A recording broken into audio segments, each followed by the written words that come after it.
Greetings, flesh wound horror freaks, and welcome to our brand new Vinegar Syndrome special. And I am here in double. That is my bad. That's cool. Double the Dan, double the fun. Oh, that's way too much Dan. Our Vinegar Syndrome special. I am Daniel Shine, and that is our producer extraordinaire, Todd Loya. What's up? And so very excited about this mix of films. A lot of stuff I hadn't seen in a long time, and I know our first one, highly anticipated. Yeah, we got two new ones just out, and we're going to talk about one legacy title. Yes. Yeah, we got two new ones, and we will be having another Vinegar Syndrome show coming up in the future as well. We'll tell them about that at the end. Yes. All right. So we'll get right into it with our first film, which is a 1991 film from director Anson Williams, and that is All American Murder. This one, Artie Logan has a history of getting himself in trouble. He's been kicked out of every school he's attended and is no friend to the law, which makes matters extra complicated for his wealthy father, who happens to be a judge. Given one last chance, Artie is shipped off to Fairfield College. But when his new fling and senator's daughter Tally is burned to death by an unknown assailant, suspicion immediately falls on Artie. Adamant of his innocence, he's granted a 24-hour period in which to unmask the actual culprit. As his hours of freedom dwindle, the killer strikes again and again.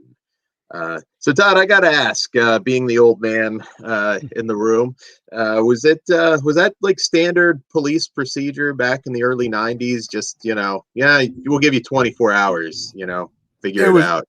Yeah, I can't say it was because they didn't beat him enough, but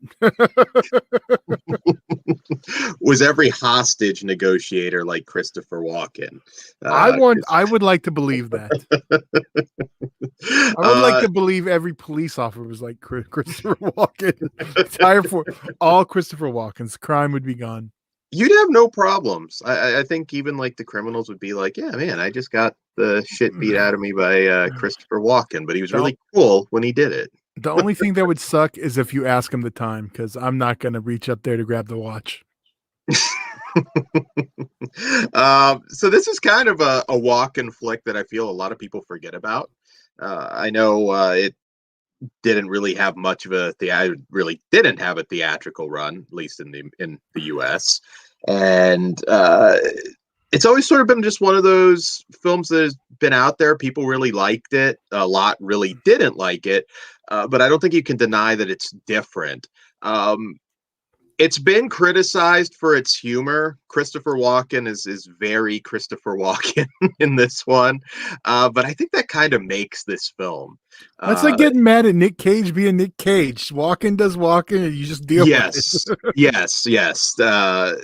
Taunting maniacs about banging their wife, and that whole like line there where he was like talking about sitting on her face and all this. Oh man, it was just gold, pure Walken gold. So I guess I could describe this as an American Giallo to a degree. It's like and very early 90s, very late 80s, early 90s in terms of the fashion and everything. I could see some people not like Charlie Schlatter is the lead, the man who used to date Jennifer Aniston. They were both on that Ferris Bueller TV show together. I was going to say, I remember when he was like the it kid, 18 Again, Bright Lights, Big City, Heartbreak Hotel, and then Ferris Bueller, the series. So then he made a few, questionable decisions, but I actually liked him. I know this is another one. Some people find him an annoying lead. And maybe part of that is just due to the kind of humorous script.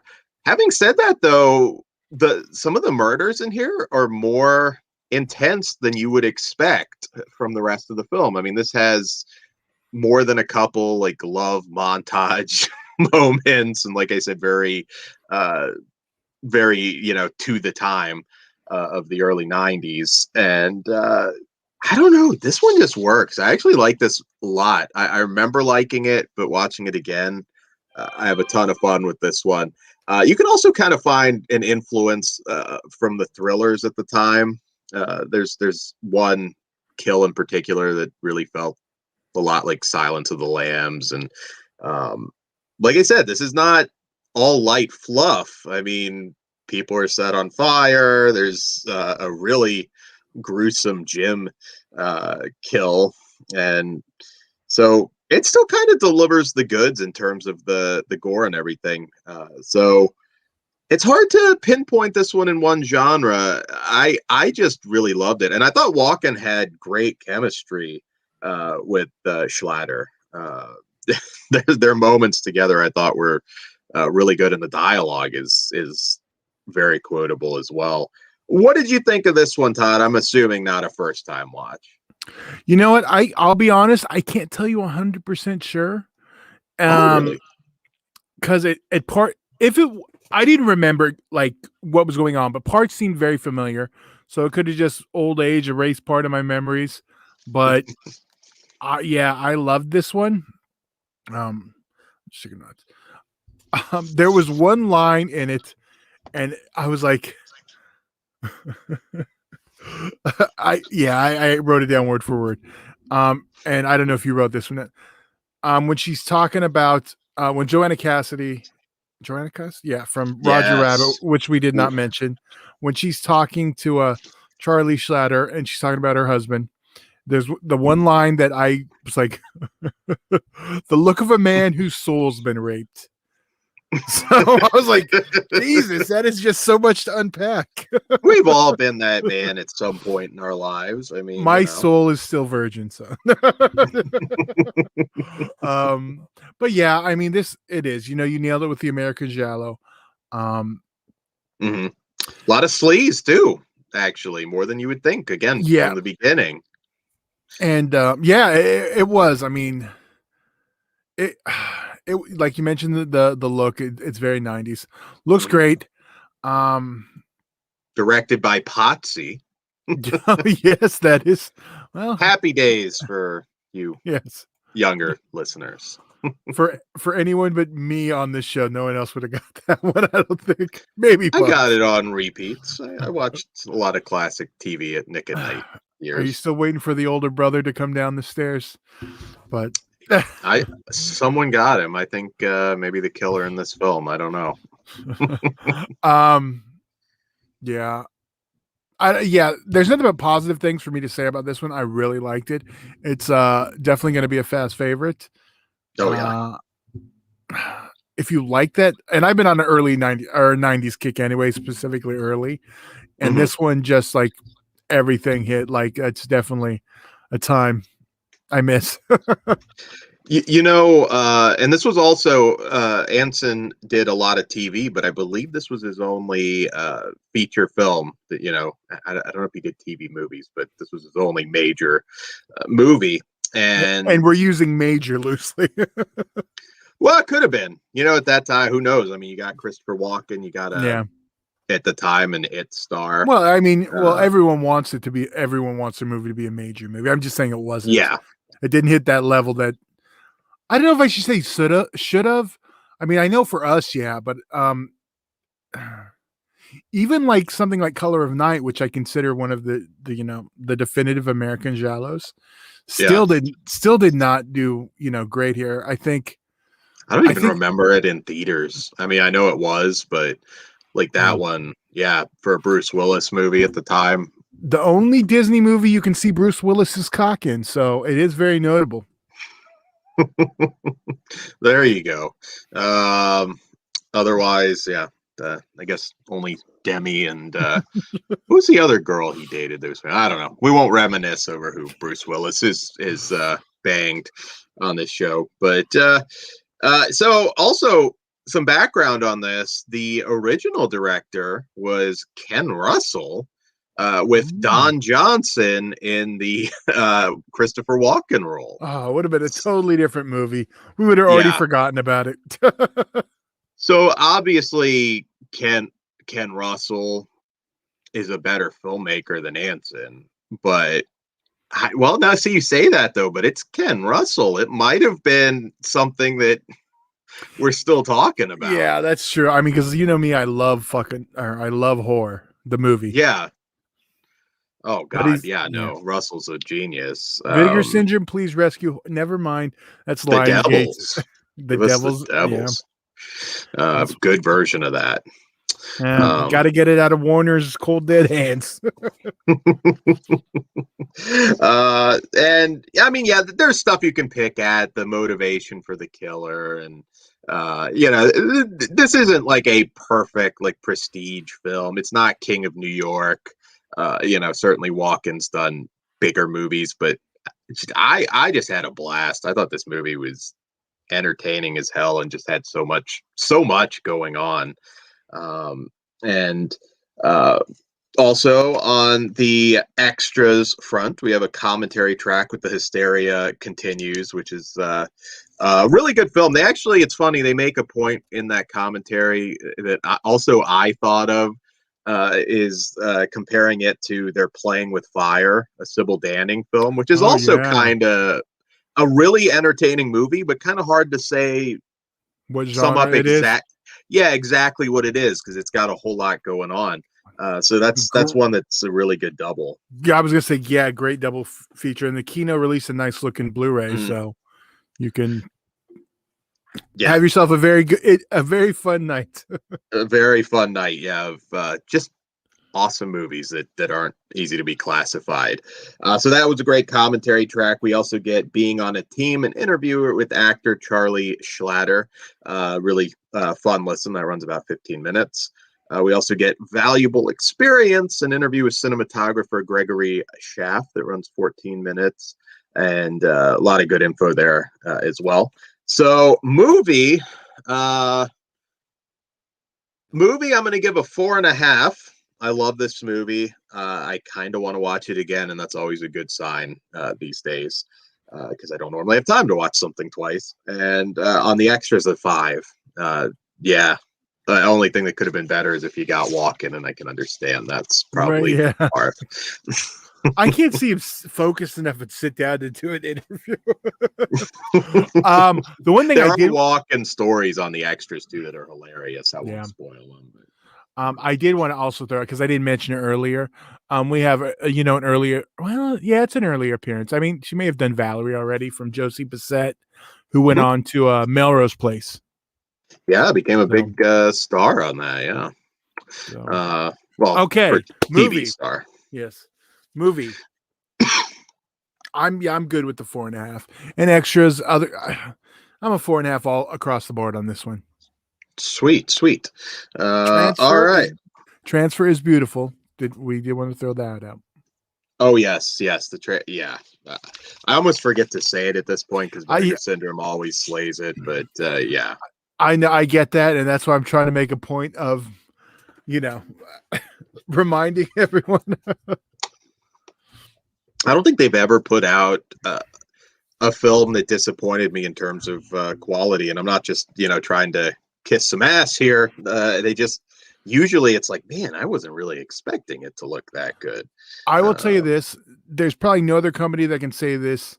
Out of I don't even know what number release we're up to, but at least 200 plus, probably more than I honestly don't have a count, but out of all their years in existence, they've had 2 errors on any of their discs, and they were instantly fixed. So, I mean, you can't ask for anything better. And a lot of discs too. They don't just put out like one thing a month or something, All right, so moving on to our next film, also new to Blu-ray, and that is the 1989 Kevin Tenney directed horror film, The Cellar. In The Cellar, the Cashin family has just relocated from the city to a farmhouse in the middle of nowhere in Texas. Upon arrival at their new home, Willie, their young son, explores the area, befriending a Native American shaman who warns him of the powerful forces and apparent curse on their land. Meanwhile, at home, Willie senses that there's something unusual about the cellar of their home, specifically that something strange might be living down there. And unfortunately for the Cashins, it's very hungry. All right, so this one was a very, very troubled production. kind of always notoriously Patrick Kilpatrick, who is if you don't know the name, you have seen this guy in so many Yeah. movies. Class of 1999 is a personal favorite, and he always called this the horror movie with no horror, which if you see the original cut is pretty accurate. This was not one that I certainly thought much of when I saw it back in the day, but Kevin Tenney, of course, of Night of the Demons, Witchboard, Witch Trap fame, and I always throw Brain Dead out there as a later film of his that I like a lot. That Blu-ray, please. We covered not too long ago too, so you can check. Yeah, if you go back, that's video era, so that wasn't too long ago. Yeah. And yeah, so lot of trouble. It was a first-time director, John Woodward, who left the film after 5 days, and from the very beginning, I guess he just wasn't making his days and making a lot of mistakes. This is actually based on the David Keller story novel, or I think it actually was a short story, and. Yeah, so when you watch the director's cut that Kevin Tenney did, you actually get a pretty solid creature feature. In fact, when the beast is revealed, I have no problem with this at all. I actually had a pretty good time with it. At times, I felt like this one could have had a little bit more humor. It's not as humorous as you would expect. I mean, Kevin Tenney, although not less so in Witchboard than Night of the Demons, of course.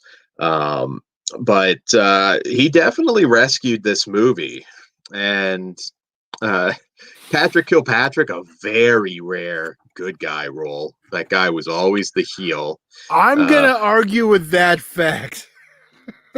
Oh, I'm not saying he never did, but he was usually the heel. He was still the heel in this one. Yeah, he was. I was going to say there are some domestic violence kind of. Well, no, it's like he's like the super dick in one point, like locks him, whatever. I'm not trying not to give that part away. Then then all of a sudden it's and he's like the hero. I was like, wasn't he just like damn near beating his kid 3 seconds ago? Like, and then he's like, I was just like, what?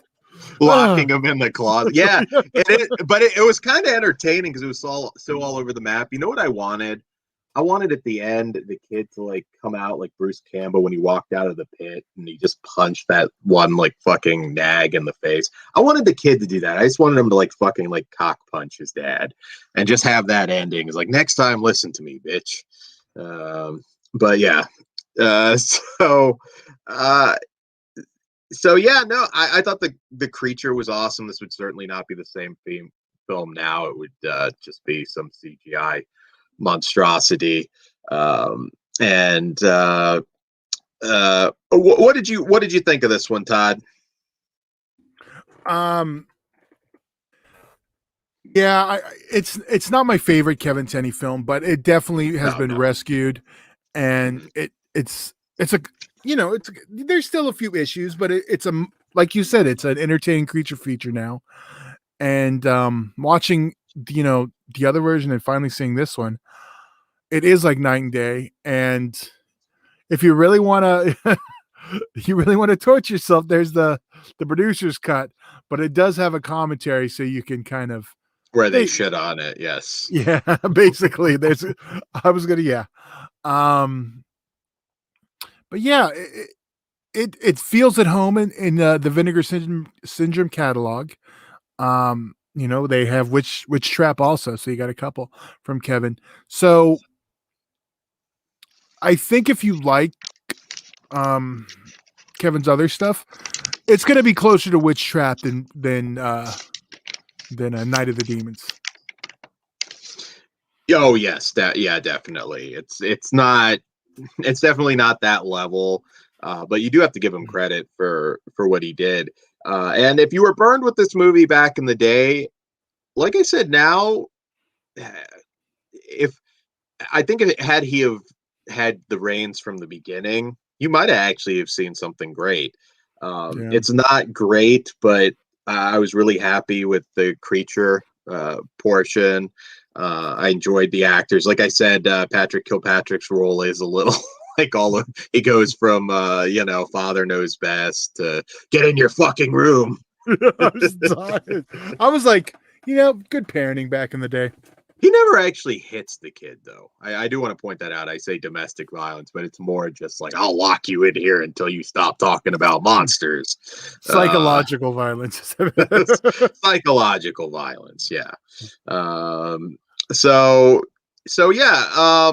Also, on the extras front on this one, we get two versions of the film, the theatrical and the unseen director's cut now, which is definitely the way to watch it. Watch the director's cut. But I'm glad they have both because as just a fan of the movie making process and having gone through it as a producer, writer, actor, that it's interesting for me to see. Like I still enjoy looking at what all right, this is what it was. This is what he turned it into. So I am glad that it's on here. There's group commentary tracks with Kevin, Suzanne Savoy, and Patrick Kilpatrick for both versions, which is cool. And a lot of good info on this one. The actors, Kilpatrick talks about like it being nice that he wasn't playing a neo-Nazi for once in a movie, as he often did. He did that quite a few times, actually. I don't know, something about him just screams white supremacist, I guess. I get it. Yeah, he seems like a really nice guy. I've never met him at a convention. I'd like to, though. There's also from chicken shit to chicken salad, which is a term that Kilpatrick coined. And that's an interview with basically everybody.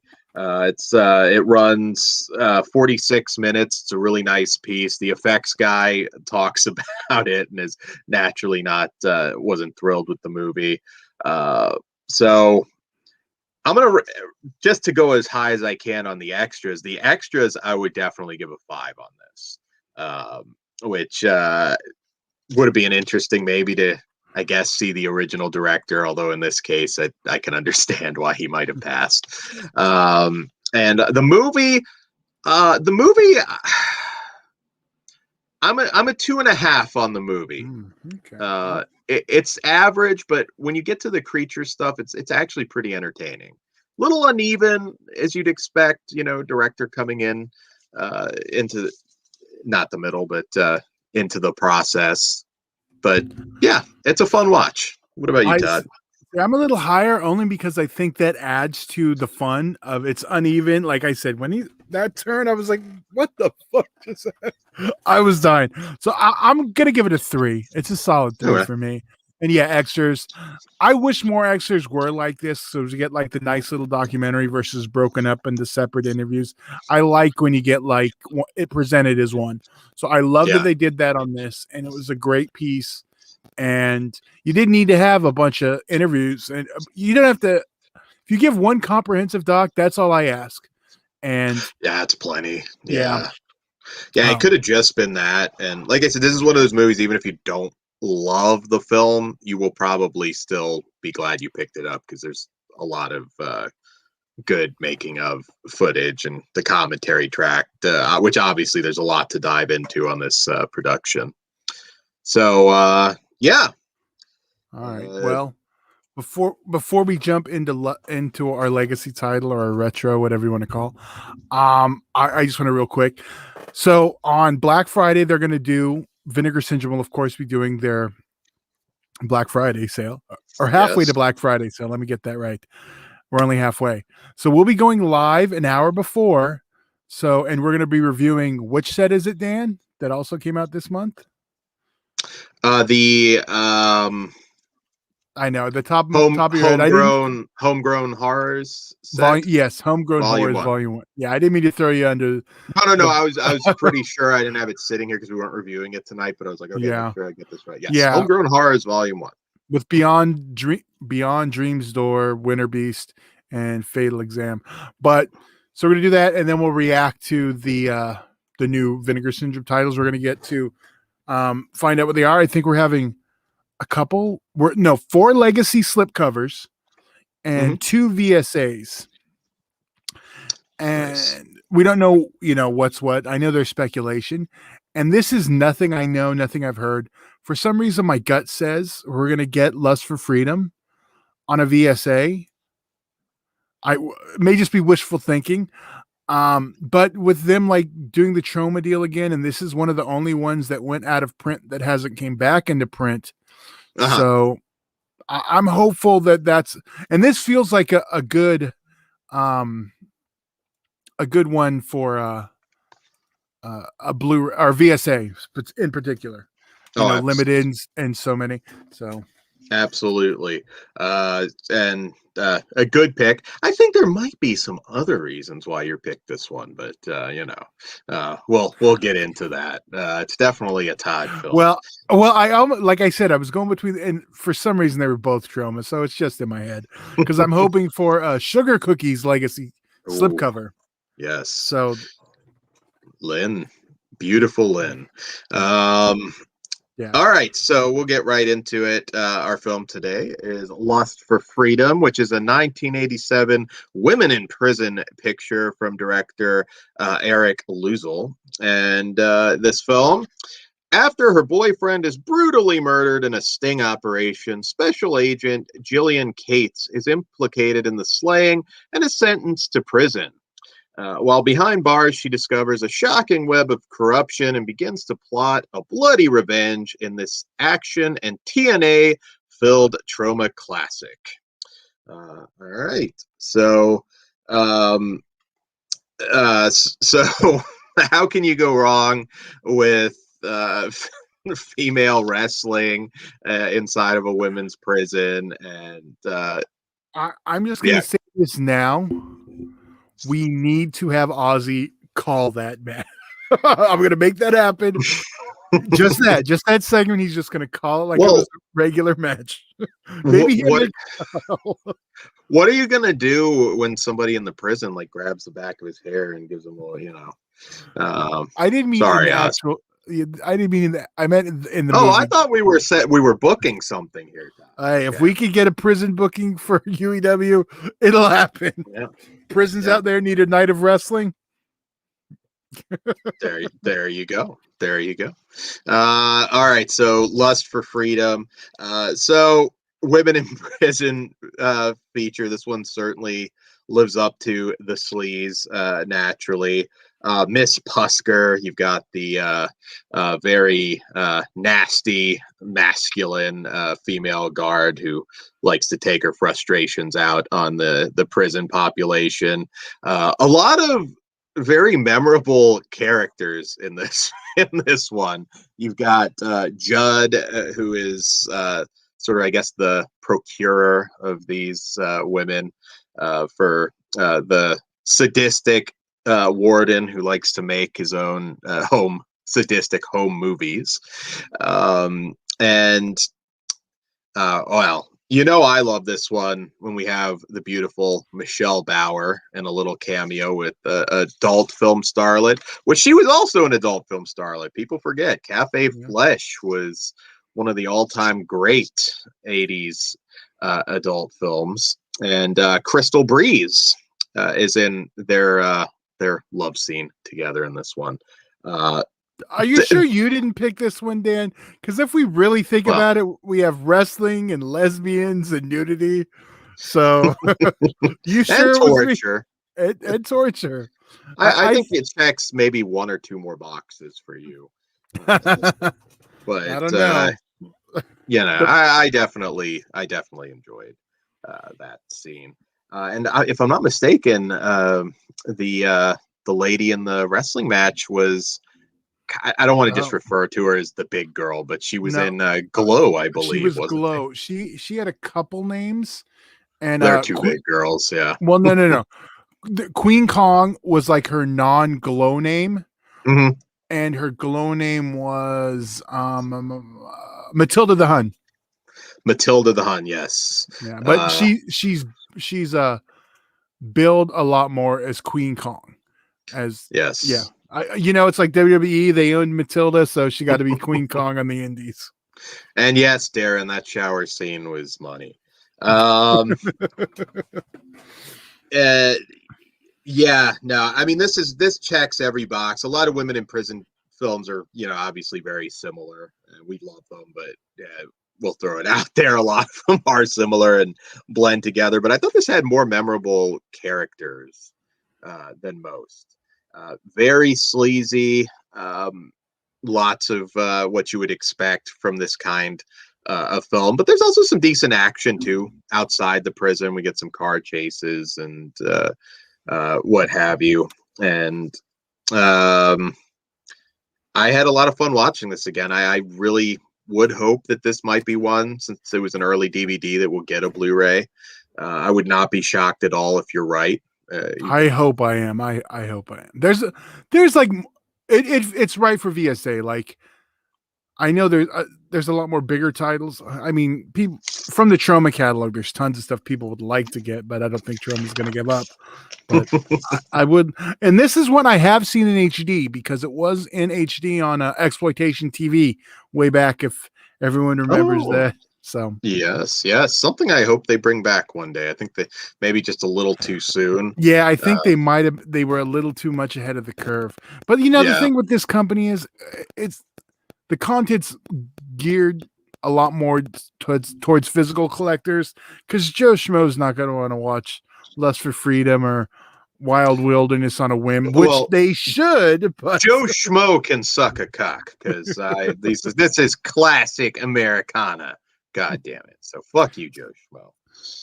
Your stupid reality show. See. So. Wow, did you just reference the reality show? Darren says we definitely need a Blu-ray for Lust for Freedom too. See, I know things, even about trash entertainment. You know what? That was a mock. We're not going to get into a Joe Schmo discussion, but we can later. I love that show. So yes, this checks all the boxes. It's really entertaining. Better made than some, quite frankly. It's not. Let's see, women in prison. I mean, for me, there's a lot of examples of that, but I would throw out Bear Behind Bars as a classic that also Blu-ray, please. I don't know if Blue Underground, you still have it, but Bear Behind Bars is a classic one. We do have the Lena Romay Ilsa film, which is not really an Ilsa film, but Greta the Mad Butcher, or Ilsa the Wicked Warden, whatever you want to call it. Let's not get another fight about that. You can go back and check that out. It's a measuring stick, though, for me. Yes, it's not quite that level, but this one is very entertaining. And if you like these kinds of films, I would even go as far to say it's a must. I give this one 4 stars. I love it. How about you, Todd? Yeah, I want to give it higher because I love both companies involved. We got Vinegar Syndrome and Trauma, but yeah, I'm good with 4. I don't feel like I'm overrating it. Oh, no, not at all. Any of you guys in the chat have a favorite women in prison movie? That you want to admit to? What's yours, Dan? I already know the answer, but it's hard to pick a favorite. It just is. I threw out Bear Behind Bars as one that's somewhat not talked about a lot, but it's really good.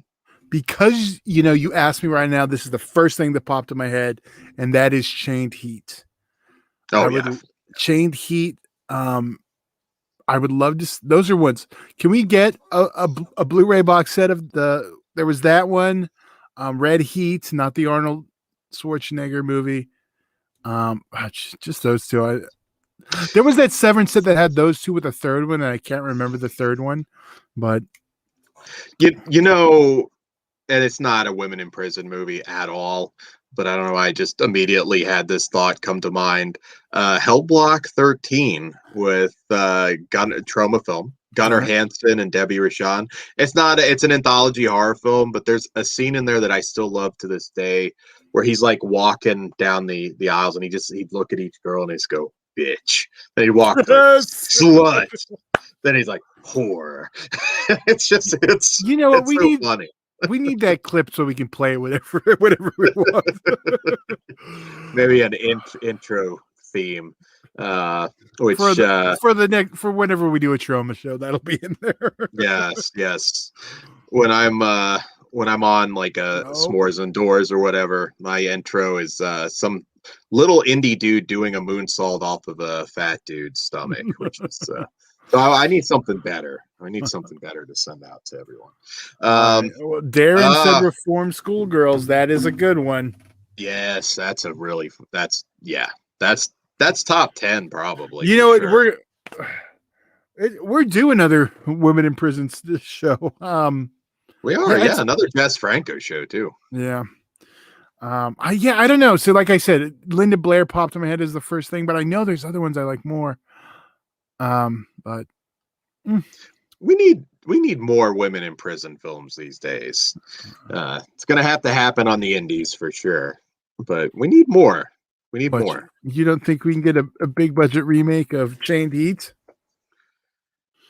I could see them making it, but I dread to see how they'd update it now, to be honest. Yeah. I mean, it's kind of like the new Slumber Party Massacre. I'll watch it, and it might be decent for what it is, but it's not going to be Slumber Party Massacre. And that definitely wouldn't be Chained Heat. Yeah. Oh, White Mama, Black Mama is another good one. Oh, God, yeah. 99 Women. 99 Women's good. I mean, I'm a Jess Franco fan. That's like very early, but great performances, though. Great heel. Hellhole. That's a Hellhole. Mm-hmm. All right, I got it. I don't know how I did not think of the other Linda Blair woman in prison movie. It depends how sleazy you will. Born Innocent, the TV movie where she's like 17 and gets thrown. I watched it not that long ago. Very, very, very entertaining. Hayden Cornelius is a big fan of Born Innocent. That's I know one of his top 5. No, he's a smart man. Who you will see on Saturday, patreon.com/fleshwoundfeatures, reviewing the Super Hornio Brothers. You will never fucking see that episode on YouTube because, well, you know Hayden. And when you're watching adult cinema with Hayden, that's how it goes. So that all starts at just $1. So, he's trying to put it all on him, but that applies every word to Dan also. You get to see us trying to make conversation while Ron Jeremy is sitting on the ground, the cold cement ground, pleasuring himself. I was going to say, just be careful, Dan. Don't go too far on this one. I guess that's not passing along. Making love to himself. There you go. On the floor. On the cold, hard floor. So yeah, guys, I hope you enjoyed it tonight. Sean, how can you not think of a women in prison movie? Do they not have women in prison films in Ireland? Come on, man. Switchblade Sisters. Oh, of course. Yeah. Those are like the better made ones. Sometimes I'm gonna throw it out there when we do our women in prison show. Whenever we get around to it, Bear Behind Bars, we definitely have to talk about because that one is great. Not enough people do. A lot of fun. We talked about that one. Maybe we didn't. I know. I think I wanted to review it back in the Creep Show days. Maybe even harder. And I think Chris said no. Is it porn? It's like. No, sort of. And I was like, no. So we're not prudes here. We're not prudes. All right. So guys, be sure to like, share, subscribe, and smash that notification button. Always do that because that really helps. And you'll know when we go live. Also, fleshwoundfeatures.com, where you can also get the link to our Teespring store. Mother's Day is coming up, so you'll definitely want to get our ILF shirt. We've got other stuff coming, and hey, if you guys have suggestions or something you like, something you want, we always are very happy to hear from you. And on Patreon, you get a first look and at some of the stuff we're gonna be doing. So check that out. And upcoming shit. Mm-hmm. And if you want to get a $3 discount code off Horror Pack, you can use Haunted Castle and get $3 off the monthly subscription of Horror Pack. So. Check it out. We do the unboxing, so now you can get a discount and get one yourself. Absolutely. And I will have a collection update coming up probably anytime. I'm pretty much ready now anytime. So we'll have that. And sneak preview, we're going to have a major sponsor at the end of the month that we're going to Ooh, and that's not a joke. Yes, that is real, and hopefully we'll have maybe have a guest on for that one, or at least make sure they are listening live because it's going to be a big announcement. And God, we do so many shows. We're also going to have we're going to be tackling Haunting Fear coming up, and Sex Bomb. So we got some other Scream Queen action. Scream Cream is production I never got to make. Yes, and you'll get to see where the origin of a meme came from. So with that Sex Bomb thing, so there you go, and lots of other good stuff. So Flesh Wound Features, obviously on YouTube, and yeah. So check that out, guys. That's all I've got. Guten Tag. Good night. I'll shine. I know we don't have an ending without pugs. Peace.